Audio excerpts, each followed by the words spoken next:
किए प्रभुंकर इच्छा जानी पारिबो। वर्तमान पाठ आरंभ। किए अबा ईश्वर उद्देश्य बड़ी ज्ञात हबो किबा किए प्रभुंकर इच्छा जानी पारिबो, कारण ईश्वर मानवर तर्क निरर्थक एवं आम्भ मानकर भावना निष्फल। कारण ईश्वर शरीर आत्मा को भाराक्रांत करिथाय। आमर मृष्मय शरीर चिंताशील व्यक्ति को भाराक्रांत करिथाय।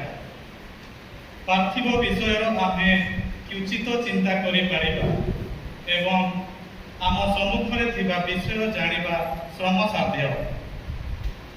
तेबे स्वर्गीय विषय किए आविष्कार करि पारिबो?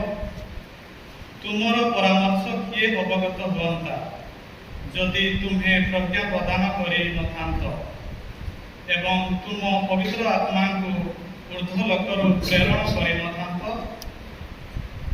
एथि द्वारा पृथ्वीवासीर पथ सुगम होइछि एवं तुम प्रिय विषय रे मनुष्य माने शिक्षा पाइछंती एवं प्रज्ञा द्वारा परित्राण प्राप्त होई अछंती।